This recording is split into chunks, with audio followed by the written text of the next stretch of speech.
Proclamação do Evangelho de Jesus Cristo segundo Marcos. Glória a vós, Senhor. Naquele tempo, os fariseus e alguns mestres da lei vieram de Jerusalém e se reuniram em torno de Jesus. Eles viam que alguns dos seus discípulos comiam o pão com as mãos impuras, isto é, sem as terem lavado. Com efeito, os fariseus e todos os judeus só comem depois de lavar bem as mãos, seguindo a tradição recebida dos antigos. Ao voltar da praça, eles não comem sem tomar banho e seguem muitos outros costumes que receberam por tradição, a maneira certa de lavar copos, jarras e vasilhas de cobre.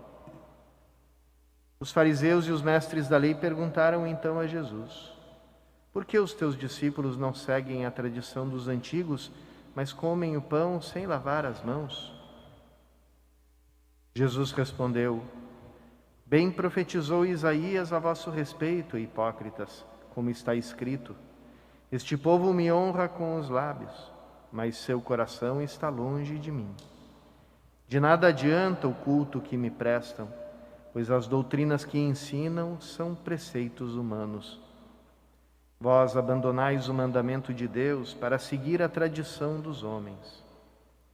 Em seguida, Jesus chamou a multidão para perto de si e disse: escutai todos e compreendei.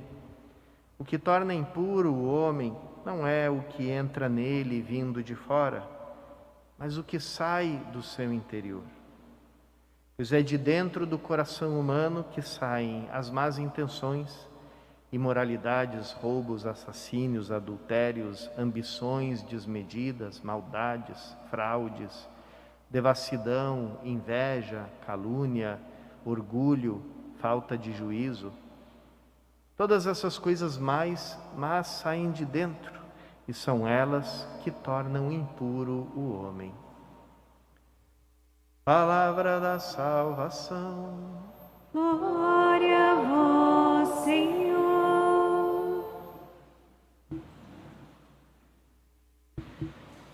Queridos irmãos e irmãs, as maneiras de lavar as mãos, de tomar banho, de lavar os pratos do tempo de Jesus não tinham nada a ver com a higiene que a gente tem hoje.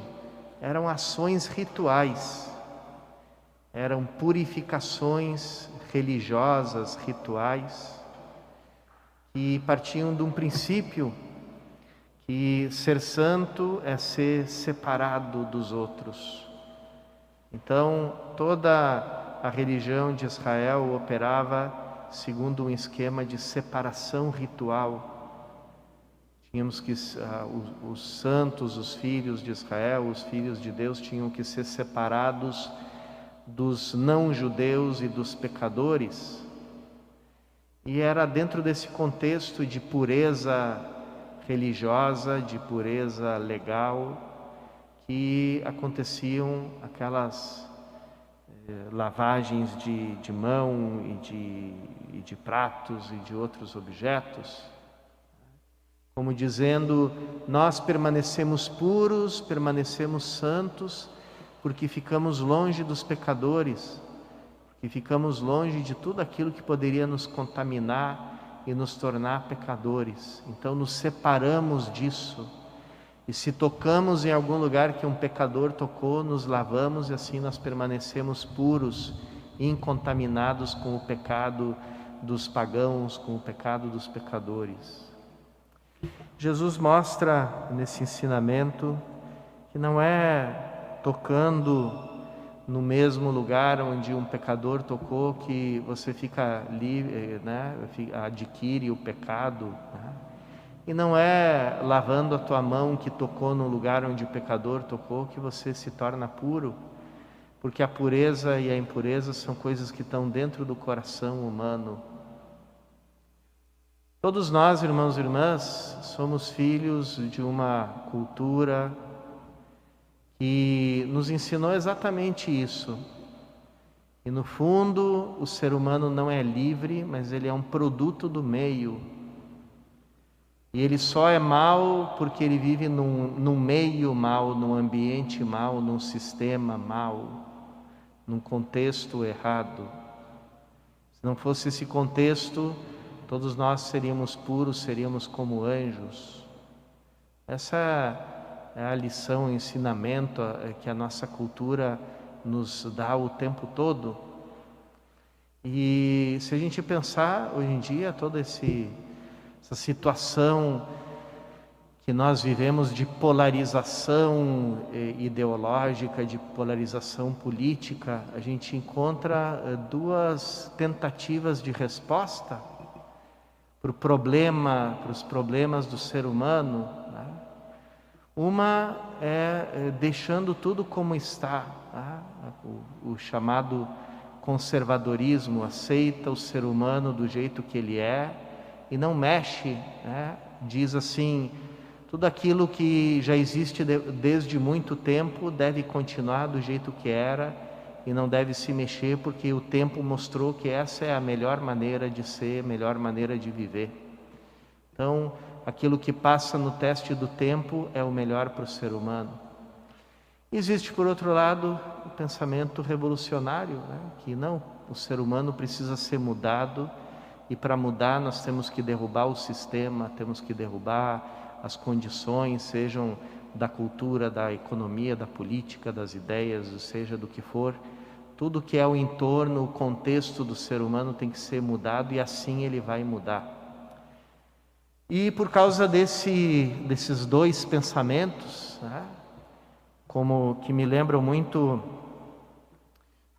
o livro do Jonathan Swift, As Viagens de Gulliver, né, que ele viaja para um país onde tem dois partidos que estão numa guerra sangrenta entre eles, e o motivo da guerra, da discórdia deles, é que uns dizem que o ovo deve ser quebrado da parte mais fina e os outros dizem que o ovo deve ser quebrado da parte mais grossa, né? E por isso eles guerreavam entre si, não entravam em acordo, derramavam sangue, né? Porque nenhum desses dois pensamentos mexe no coração humano, né? Tanto o conservadorismo como o pensamento revolucionário, eles deixam intacto o coração do homem, não sabem o que fazer, não mexem dentro, não vão para a raiz do problema.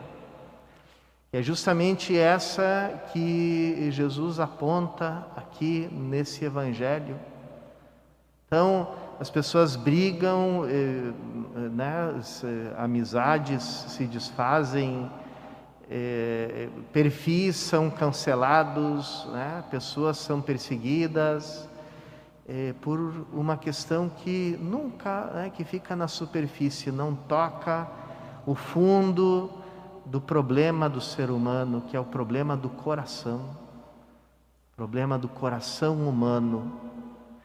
E aqui onde Jesus entra e evidencia essa ferida e mostra que tudo aquilo que se faz por fora, né, não entra e não toca nesse problema.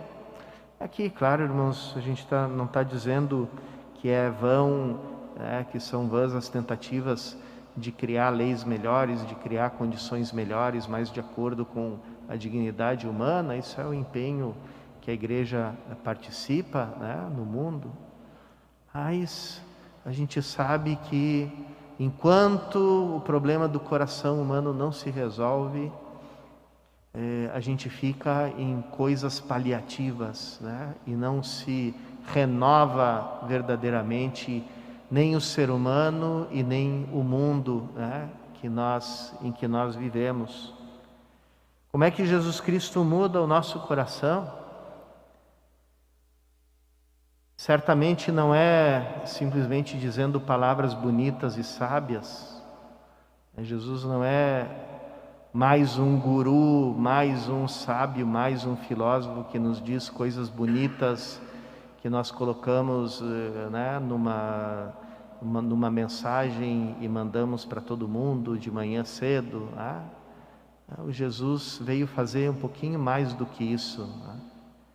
Ele entra na nossa vida, entra na nossa condição, participa desse mundo marcado pelo mal, pelo pecado, se deixa crucificar por esse mundo marcado pelo mal, pelo pecado, para derrotar a morte, para ir na raiz daquilo que mantém impuro o nosso coração, que é o domínio da morte e do pecado. E é dali que Ele nos arranca, desse reino da morte e do pecado, que Ele nos arranca no mistério pascal, com a sua morte e com a sua ressurreição. E é por meio da nova vida que nós recebemos na igreja, com o nosso batismo, com os nossos sacramentos, que nós participamos dessa nova criação, desse coração humano ressuscitado, renovado. Quando nós recebemos o batismo, o coração de Cristo e o nosso coração se tornam um só coração.